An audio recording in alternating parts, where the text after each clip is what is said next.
Tak kasih hadiah. Nggak mau aku takut ampar. Iki lucu loh iki. Nggak mau. Nek wis mebur mau baline nggon aku meneh. Manut karo aku ya pisan. Tak ingune wae iki. Iya. Sudah Mas Gading. Sampun, nggih matur sembah nun nggih. Iya, sami-sami. Amit niki HP-ne. Oh iya, tak kira apa gue mulai. Nggih tak gawane mulih ora apa-apa. Lumayan. Iya, terima kasih Mas Gading. Nggih. Terus niki sak lagu mulih Lewong. Oh, nggih, sak lagu mulih niki.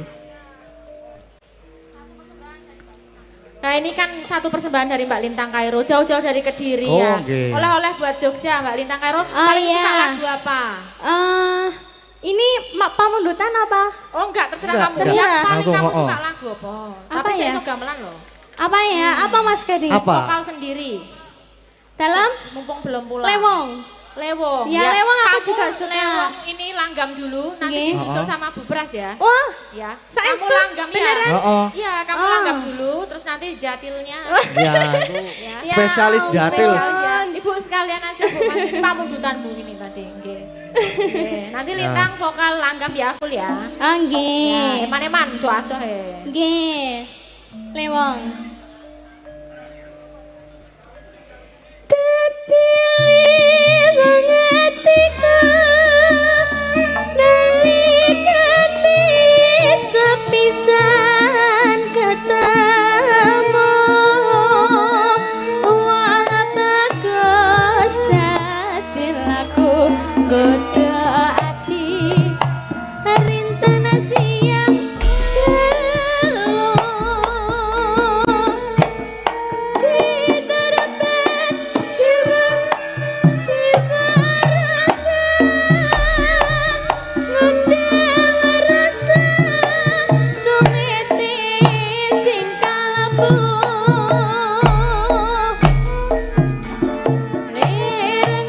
rirenguyai segara takkan bisa ngeluh hatiku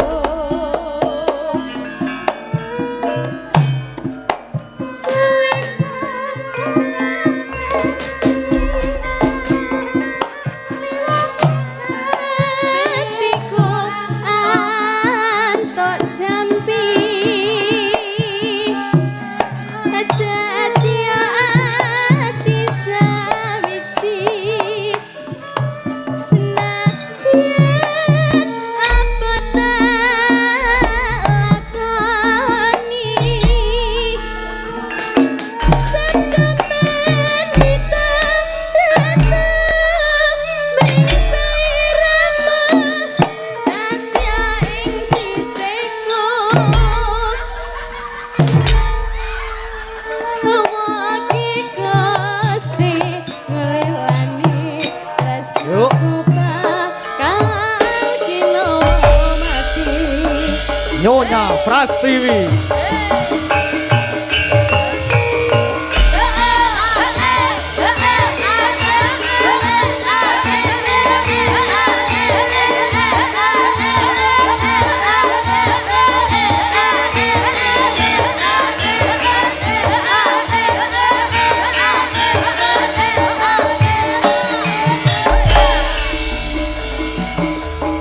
Ayo Nona. Ayo.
Wah, luar biasa.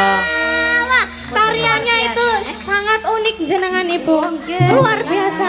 Unik, unik. Kok unik toh? Jan ya kayak patah-patah ngono. Oh, apik kaya uler, Kayak kaya entrung ae lho nek. Ulere ke Suan? Heh? Nggih sampun nggih Mas Gas. Nggih sampun matur nuwun nggih. matur sembahna sangat ke Ibu ngapunten nggih. Padha-padha no. Alah, alah. Kenal nggih. Nggih. Pacare dalange sing didelekke. Ora ya Mas Gading ya. Iki tak pacari tak nggo tumbal sesuk ki arepane. Kowe kok suarane atos padha bapakmu. Hah? Kok padha bapakmu ta atos? Ya kok nek ra dinekke engko nekokke. Ya ora apa-apa. Nah nggih. Matur sembah nuwun nggih. Nggih. Buh. Apik to. Joget ngarep mrene terus melet ya mau. Nggih sampun Mbak Lintang. Nggih, matur sembah nggih, nuwun Mas sampun. Gading. Matur sembah nuwun. Kali niki wau sik lestari wau sinten nggih? Oh nggih, yang Nah, lestari niku. siapa? Sinten? Mbak Ika to mau. Oh, sampun. Sugeng dalu. Injih, sugeng dalu adikku sing ayu dhewe, adikku sing lemu dhewe. Heeh. Injih matur nuwun. Saiki bareng saiki wis saya laris. Wah, saiki sandangane saya apik. Wah, kabeh sarwa larang. Ya kuwi to, deloken to. Kene iki ana lep-lepe. Heeh, kuwi jenenge bros. Heeh. Iki ta. Heeh, wah jan saiki saya wah ayo sak ora-orane to.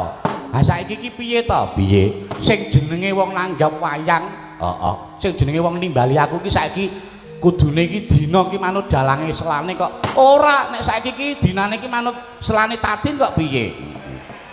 Elok Napa tenan. nggih ta Mas? Nggih Ning boten. tenan. Ning tenan kok no, pancen luar biasa saiki cara-cara ki saiki panjenengan lagi dadi kembang lampi. Heeh. Ya, ngaturke sugeng dalu menyapa para penggemarmu wong nek aku ki ora penggemar nang kene. Nggih nek kula ten mriki wis bola-bali bola. Dadine ya wis paling wis do ana sing kenal aku, ana sing urung. Pun kenal dereng. Dereng. Nggih tak kenalke nek dereng nggih. Nami kula Tatin Titot. Ngapa Bu kok Titot kok do guyu? Ya jenenge memang kuwi. Ya jenenge asline Tatin Lestari Handayani, tapi nek apa nek do nyelokke Tatin Titot, Bu. Nggih to. Pak Lurah. Heeh, iki para pangarsa saya keparenggah, Pak Penewu, Pak Slamet ya keparenggah, Pak Dewan, Pak Suratman ya keparenggah. Nggih, pokoke kagem sedaya Pak mawon, Lurah. sugeng rawuh, sugeng mriksani wayangipun Mas Geter. Nggih. Iki ya dirawi saka kebudayaan Mbak Ayumu, Mbak Uti. Oh, Aku nggih. ya kepareng rawuh nang kene. Nggih, menika pendamping nggih, Mbak. Pendamping budaya. Iya. Kayane nang Oh, nggih, pun ngarep. kerep. Iki ya diberkahi karo pepunden dalan kene. Sinten? Sapa? Ki Montok. Mula ya nuwun sewu Mas, nderek ngalah berkah nggih. Ampung pasal malat Mas Montok. Nggih mboten ta ya, jenenge wae nyengkuyung malah lenggah wonten Sing tak karepe ya ngono kuwi Mas. Seniman ki pokoke ya ngono membaur ngene iki. Dadine antarane seniman siji lan sijine iki wis kaya ora ana sekat ngono lho. Sesuk nak sampean mayang tak susul Mas. Genti tak susul. Le mayang kapan? Ayo sesuk. Ambuh. Takono Montok kae kapan? Ngaturke aku mau wis ngaturke pamuji sampean Oke. genti iki acarane mesti dusun. Nggih, kagem sedaya masyarakat wonten ing mriki wonten Kali Dadap nggih. Dadap. Nggih. Menika mugi sedaya mawon pinaringan kesehatan. Nggih, amin. Lancar anggenipun pados rejeki. Mugi tansah ayem tentrem guyub rukun sedaya mawon nggih. Benjang Sing saged disuwun ngono. wayangan malih. Telung tahun pisan kene iki nek merti Oh, dusun. 3 tahun pisan. Manut dawuh Pak Duko mau 3 tahun pisan. Kok kesuwen, Pak?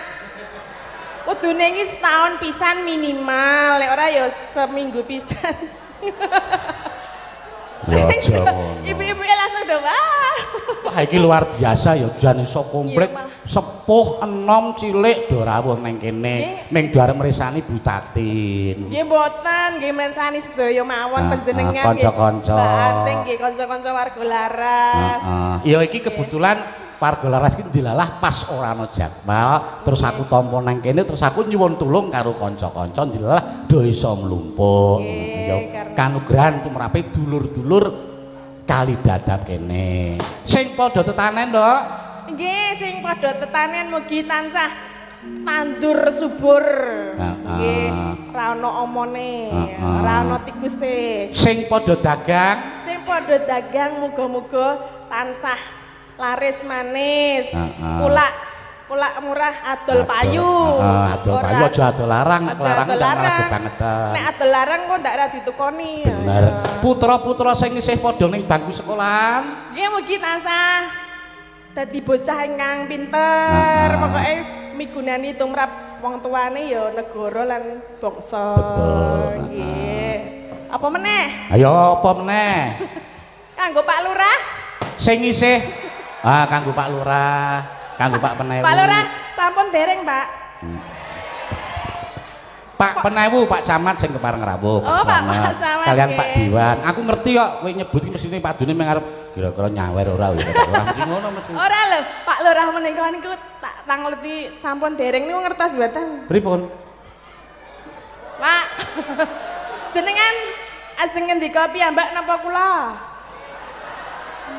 Mosok ya ora iso. Tak goleki piye, Pak? Tasih nganu. Sing padha jomblo tegese sing do isih legan. Nggih. Muga-muga Muga-muga enggal angsal jodoh nggih, Mak. Nggih. Amin. Mbak Bila nek Pak Lurah sepados mriki biasanipun nggih. Ya adil-adile mau panjenengane Pak Penewu wis kepareng paring sambutan, paring pengendikan. Pak Diwan ya wis kepareng paring pengendikan, Pak Dukuh ya wis mingkari Pak Lurah Sela Pamiyara. Nah. Monggo Pak Lurah nggih ngunjuk rumiyin. Ben kuat. Ayo, kaya ngapa? Wah, piyayine gagah kaya ngono to. Iki kok do omong wae iki ngapa ta? Ngerti nek mung suwe iki Pak Lurah iki. Iki ra disepoti to, Mas.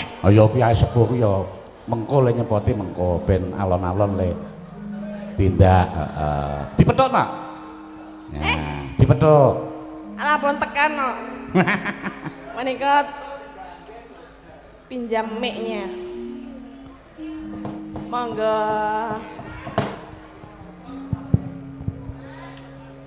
Sugeng dalu. Sugeng dalu sinten? Nggih. Tatin Titut. Titot kok Titut. Oh, Titut nggih. Nggih. Sugeng dalu Pak Dalang. Inggih Pak nggih pinanggih malih wonten mriki Pak nggih. Kula matur riyen nggih. Nggih monggo Bapak. Nggih, assalamualaikum warahmatullahi wabarakatuh. Dumateng ngarsanipun Pak Suratman ingkang kinurmatan anggota DPRD Kabupaten Bantul saking fraksi PDI Perjuangan ingkang kula hormati Bapak Panewu Kapanewani Mogiri, ingkang kula hormati Bapak Ibu Bamuskal Kalurahan Sela Pamiyara, mantan Lurah Sela Pamiyara Pak Wadi Setiawan, Pak Lurah Sukro, mantan Lurah Sela Pamiyara, sedaya rencang-rencang saking Kalurahan Sela Pamiyara, Pak Carik, Pak Topo, saha sanesipun Babinsa Babin Kamtimas Sela Pamiyara, Bapak Rinto selaku Ketua Desa Budaya Kalurahan Sela Pamiyara ingkang kula hormati, Ibu Astuti Handayani, Mas Kirno selaku Pembina Kabudayaan wonten ing Sela Pamiyara, Bapak Ibu Dukuh Kalurahan Sela Pamiyara lan warga kula wonten ing Sela Pamiyara khususipun wonten ing Kalidarap setunggal kalih lan ingkang kawula mulyakaken Ki Dalang Geter, Nggih Pak nggih. Ibu Tatin, sedaya waranggono, paraga ingkang hormati, nglajengaken atur kula enjang wau sampun genduren wonten ing mriki. Lah kula Bu Astuti, Pak Kirno dipun aturi nderek merti dusun ingkang sampun dipun ikraraken Bapak kaum Rois. Intinipun warga ing mriki kajengipun murah rezeki, tetep sehat, Amin. tetanen yo panen sing akeh, lengi kewan yo nak permanak, leng sing dagang nggih laris manis ngendikane memang. Nggih. Alhamdulillah kaping kalihipun nyuwun pangestu dumateng sedaya warga bilih Selo Pamioro menika sampun maju menjadi desa mandiri budaya. Nembe maju gitu. Menawi desa menika wonten rintisan desa budaya, rintisan desa mandiri budaya lajeng desa mandiri budaya. Lah Selo Pamioro alhamdulillah lewat Pak Danang, Pak Topo, Pak Saroyo lan ugi sanesipun kalih minggu sampun nglembur kangge persyaratan-persyaratan menuju desa mandiri budaya. Mudah-mudahan nanti pengumuman bulan Juli menika Selo Pamioro kangsil dados desa mandiri budaya. Dipun dongaaken nggih. Lah mangke menawi menjadi desa mandiri budaya niku angsal bantuan 3 miliar selama 3 tahun. Dan rumah budaya.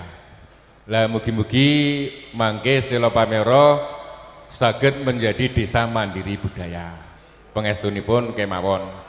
Lajeng merti dusun wau enjang sampun kula aturaken, sing penting syukur marang Gusti Allah. Nggih menika lewat merti dusun. Ngaten matur nuwun. Nggih, Pak nggih. Sampun. Nggih sampun. Sampun, Pun Pak. sekap to niki? Dereng. Lah pripun? Biasane pripun kok dadak lali lho. Biasane pripun Pak Bu nggih? Wau enjing niku kula nggih pun digarapi warga mriki. Pripun? Engko bengi ngremuk Pak Lurah. Kula mboten ajeng nyuwun, nek jenengan mboten ajeng maringi nggih, monggo. Nek kalau Kowe ora ngono kuwi Mbak Tatin, sampeyan ngendika ngono ki Pak Lurah itu sepacurane rada piye ngono. mboten aja niki ngenten iki kok. Niki masyarakat mriki niki sing do nyekseni, nek biasanipun Pak Lurah iki nyotin, mantap. Nggih, pancen pun kula cepake kok nih. Lagi ndang tokke. Nangkoke ya. Mesosake gatel iki. Oh nggih. Wah ya saka omah wis ngasto amplop kok ya. Kok dadak ditileki nek kleru napa pripun? 50.000 wae nggih. Hah? Nggih niki. Sing niku. Lah niki sanese mangke. Oh? Nah, 50.000. Aku pengen sing niku wae. Nggih. Lah niki para paraga iki nggih kula padoske niki mau. Napa? Nah, rokok. Ora kok, nggih. Pinten? Iki Pak Dalang. Nggih. Oh, Pak Dalang, nggih. Nggih. Monggo. Pak Dalang monggo. Nggih, matur nuwun. Nggih. Wah, jan Pak Lurah ki pancen ya piyayine iki blobo, dasare piyayine ya ganteng. Lho po ta? Lah sakniki niki sing rada malu-malu nek niki nggih.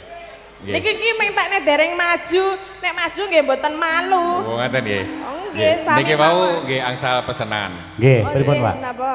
100 ini. Wah, elok ya. Sak kiwa, sak tengen ana kabeh. Nggih. Kok Lah niki kangge rencang-rencang sedaya. Oh nggih. Niku 100.000 sindene 6. 20.000, kirang 20.000 Pak ben rata, Pak. Ya. Terus niki wau wonten titipan saking warga mriki. Nggih. Kula waske angsal mboten niki. Monggo, Pak. Oh nggih. Es coklat rasa madu. Asik. Kudu semangat ben uripe maju. Cakep. Cakep. Pitik cilik nutuli dedak. Heeh. Tumindak becik mesti kepenak. Cakep mboten niku? Cakep. Nah sing cakep niki. Stasiun pagere kawat. Cakep. Asal rukun pasti kuat. Cocok mboten niku? Cocok. Pitik cilik dikurungi keranjang. Nggih. Nggih. Aja ndelik ayo berjuang. Cocok mboten iki? Cocok. Sing rada lumayan iki. Menyangkali manggul watu. Tarane menyangkali karo udut. Nggih. Aja lali salat 5 wektu. Betul. Cocok. Nggih. Kathah sanget ning niku mawon nggih. Mangke ndak kesuwen. Nggih, Pak nggih. Intinipun mahargya wontenipun merti dusun, mugi-mugi kali adap setunggal kalih saged reja mulya bagya, reja mulya lan sinarungan saking Gusti Allah. Awit wonten mriki menika kehidupan agama sae, Pak. Nggih, alhamdulillah, Pak. Kehidupan petani nggih sae. Lah mugi-mugi wonten kabudayan nggih sae. Wonten jadilan Mas Taufik, lajeng karawitan nggih nembe sepel. Nggih. Ibu-ibu nggih wonten, bapak-bapak nggih wonten. Tokoh karawitan Pak Bambang. Pak Bambang nggih. Nggih, Pak Bambang menika. Matur nuwun mangkaten mawon. Nggih, Pak nggih. Mangke sing ditangkep kan Mbak Tatin Titot. Nggih, Pak Nggih. nggih. Monggo dipun lajengaken. Matur nuwun Nggih, sembah nuwun, Pak nggih. Sampun, Pak. Nggih, matur nuwun, Pak. Nggih. Ya, Mbak Tatin. Nggih. Nah, saiki wancine minangkani request. Siap. Matur Ya. nuwun nggih Pak Lurah nggih. Kok sing jawab kono kabeh? Ya. Pelok di. Sing diutamakan iki sing mengku gati sapa? Ingkang saka mau dititipke saka Pak Dukuh mau. Iki ngersake kanca tani dibawani mangke dipun slirani Mbak Tatin dipun rencangi kalian Mbak Ayu Purwolestari. Ya. Kaping loro ngersake glathik glinding. Saka sapa? Saka grup RT 04 Komandan. Saking Pak Keli. Oh nggih, menika Ya. nggih enten. Sapa meneh? Saking TAP Production menika Kali Dadap 2 RT 03 Selo Pamiara Imogiri. Menika genipun niki lho Mas, sound system Mas Taufik. Oh, Mas Taufik. Taufik. Jos, sosine jos iki. Iya, menika nyuwun lagu Langgam Angenteni. Ya, Nggih, monggo diaturke menika mboko siji. Sampun nyawer 100. Kok Pak Lurah meng 50 ya? Iki mau saka Mas Kelik ya kepareng nyawer. Terus selo meneh iki saka Pak Jiman utawa Pak Dukuh ngersake lagu Gerajakan Banyuwangi Mbak Anting ya. Saiki diaturke sing alus-alus dhisik. Ana meneh nyuwun podang kuning bawa warga RT 05 Mbak Anting ya. Iki sing saka sing sikik dhewe ya, sing ngersake kanca tani diaturke kanggo para among tani murih tetanemane ijo raya-raya terus panene iso tuwuh matikel-tikel ya. Mbak Tatin dikancani karo Mbak Ayu ya. Ayo saiki nek arep disepoti nganggo cauk gletak monggo kanca-kanca ayo Mbak Ayu supaya ju meneng.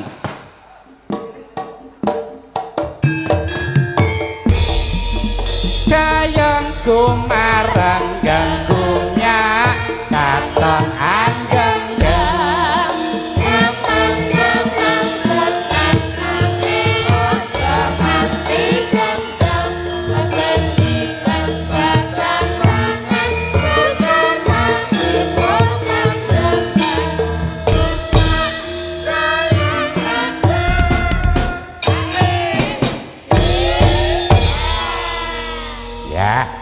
pisan wae wong le mlaku ming cerak kok ya. Nggih, sugeng dalu Pak Dalang. Nggih, sugeng dalu. Wah iki sajake sing ngersake iki pancen ya ngerti selirane lah piye. Sing dipilih sing lemo-lemo. Sing Dadine iki lho, sawangan iki lho nok. Sing siji kaya kae. Sing siji kaya kae. Dadi brahala kiwa tengen iso pas. dalange dikletak wae ya. Nek dadek dipadake butoy. Tuwa ki alot. Oh, wis tua apa, Mas? Ya ora semono kok tuwa. Iki rong tua ya. Burung po. Urung. Lah untune entek kok jare. Sapa? Jenengan jare. Hi. Oh, ijeh. Kuwi pasangan palsu. Oh, apa? Mula nek omongan ra cetha to. Ngono ta, Mas? Yuk, Kula Pak. iki sing ngersake lagon kanca tani iki nyawer lho. Ah, Nek nggih. sampean ngelek-elek aku saware tak ndek ning kene lho. Kula niku mboten ngelek-elek lho, Pak. Lah, piye? Kula niku kenyataan. Kenyataan to? Heeh. Lha Nggih mboten. Heeh. Ya iki Mbak Ayu ngersake kanca tani reh niki Pak request oke ya sing baku ya gek dilagokke dibawani dandang gula kanca tani. Nggih. Ya, iki nya ana saweran 100 nya di Tati niki bayare wis akeh dhewe. Kowe nggo liwat wae. Nyanyi kok. Dinggo Ayu wae. Heeh. Rasa dineke sing lanang mau wis oleh le juara ngendang mau wis oleh karo Teng Ayuta. Durung cair. Yuk Durung iki. cair to? Le ngomong wae durung cair. Ngapusi kuwi. Ngapusi to? Kas kok. Nya. Andekno kok wis njajake kanca-kancane. Pak Bongkek mau, Pak Bongkek mau Evo. Urung. Sing urung sapa? Urung. Tetong. Aku iki ora pengendang terbaik kowe wis gebas-gebes, saya oleh titel pengendang terbaik, saya lagi gebas-gebes. Boleh ngendang noleh ngiwa, noleh ngengen. Dase diabang. Ndase bojomu? Nggih. Karo Karo bojone bojone kok kok das. Lah sirah. Ah. Pustaka. Pustaka. Ya, yuk gek lira-lire nok iki ana meneh saka Pak Suwandi PGC memanikmu Mbak Anting Lambangsih ya. Dibawani sik nok dandang gula kanca tani. Ardi ilustrasi nganggo suling ora? Iya dong. Ya, tak melu niting.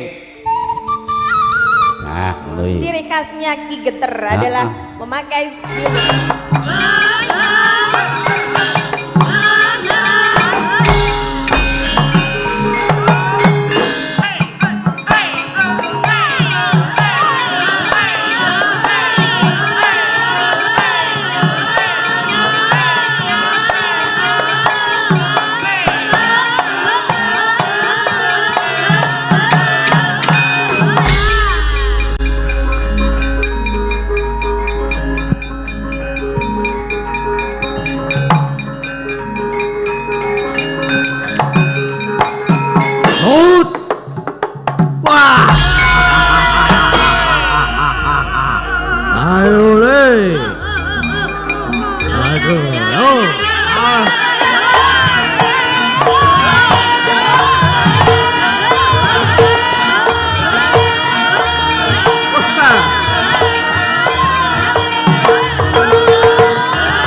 Puspitara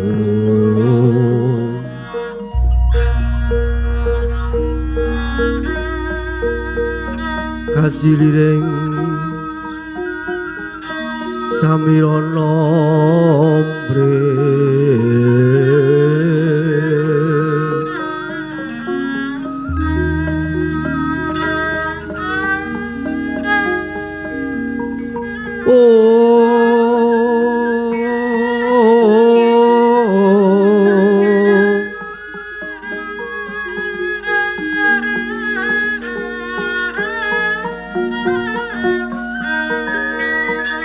Duh, yang nemu dewaku. Duh, sinuwun. Ngantos dadosaken giduh gugup raosing manah kula. Labet rawuh paduka ingkang boten paring cecala langkung rumiyin. Sinuwun. Menawi adeking ingkang abdi pun mayangkara menika sayektinipun nadang dosa miwah kalepatan. Mugi lajeng kapraptana kapatrapna pidana sinuwun.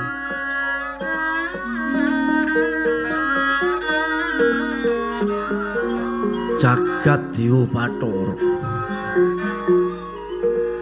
Tak suwun Kakang Anoman aja nganti kleru ing panarka.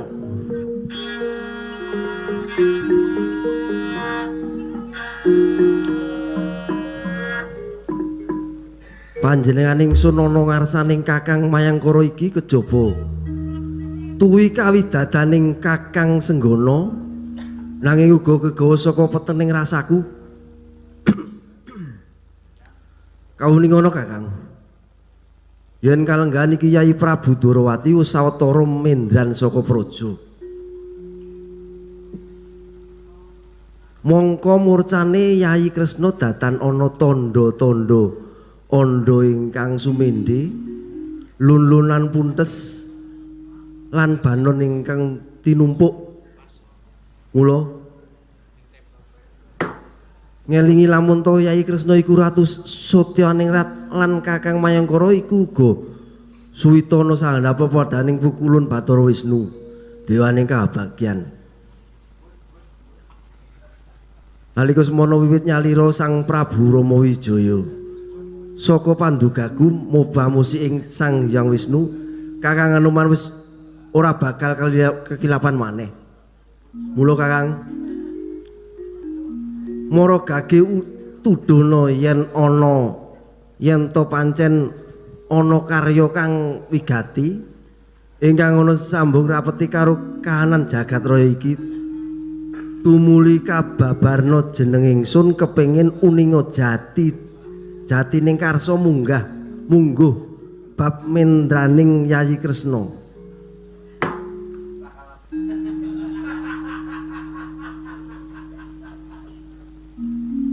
Uya Anoman kok kaya prayoga banget yen Pak D Senggana enggal paring dawuh. Merga sowanku ing Kundalini iki ya nunggal sedya karo Pak D Baladewa. Lho, nunggal sedya kepiye Antasena? Sowanku ning kene iki ya arep takon. Bapa Werkudara wis lunga. Ora pamit. Ora ninggal weling nganti gawe bingung keluarga Jodipati. Wela dalah. Lah kok iso kapinujon iki kepiye? Wong atuhamu ing Dwarawati murca, lah kok Yayi Werkudara ya lunga iki kepiye? Ayo mbuh. Wangune wis kangsen.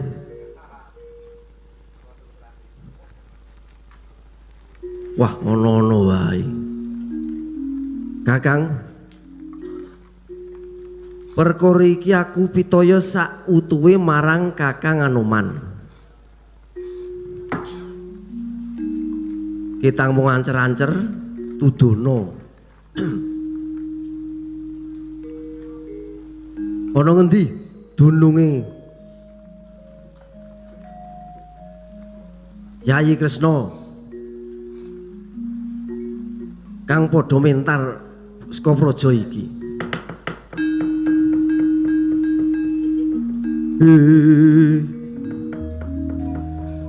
Sigra ngayo ing kekono sira risang Ramandaya pati.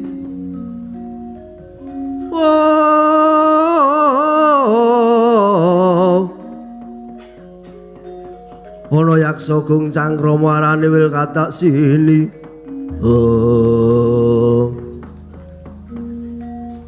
Duh, yang Rama Dewaku. Kasinggihan sabda paduka sinuwun.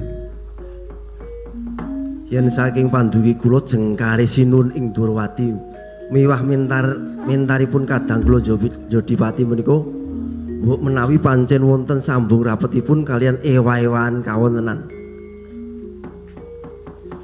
Karena kula menika sampun ngangge ngilmu titen wiwit jaman semanten bilih makartipun Sang Hyang Wisnu wonten jagat menika dados pangersanipun kayuanan. Supados bawana menika tentrem raharja tebih saking angkara murka. Pramila sinuwun.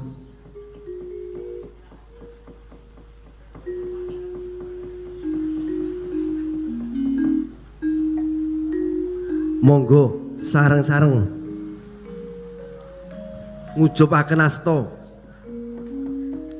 meminta yang pitulungan yang Wanasa kula kinten menawi saestu anggenipun ngupaya tartamtu badhe pinanggih wonten pundi lenggahipun sinuwun Prabu Bathara Kresna.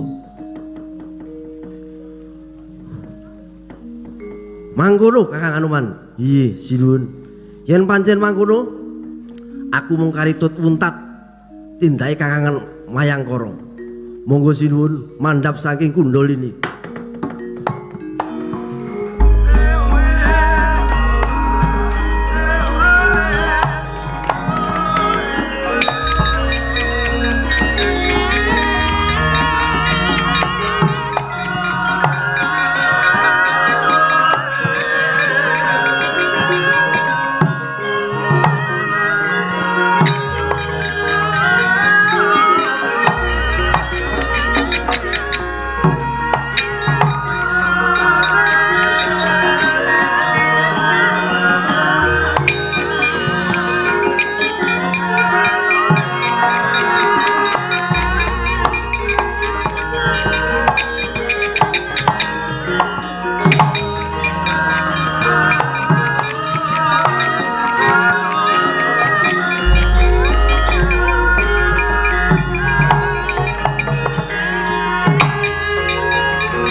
tutil katututan ngelingono satriya tandama ing kang wah adalah lagi wae mlebu ning pertapan Kendali Sada iki sing methukke karo aku nek dedege ora spira brengose diplintar-plintir tumpangke kuping kiwa tengen yo ayo kaki aku sowe balik takon woi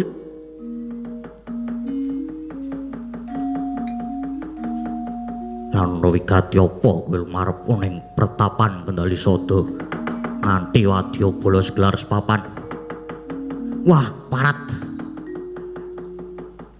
ditakoni durung mangsul malas ganti takon yo aku tumenggung gluduk ketiga yo ayo kaki ngaku sowe satriya ya senopati Ndorowati Raden Setyaki Singa Mulanjaya tambah yuda Bima Gunting akeh men jenengmu yo aku mundi dawuhe Begawan Dewa Kumara bakal mboyong Dewi Wara Serikat lakone apa kowe iya ding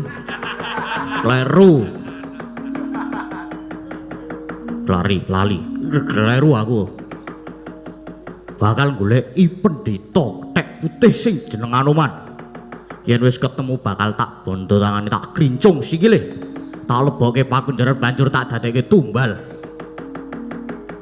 ora sah goleki sing ora ana Setyaki sing bakal ngundurke wadya balamu babor ngowo ora minggat saka ngrepet bak dadamu kene margane patimu gledho dasmu rondo bojomu selawase urip babuh iya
Tanda we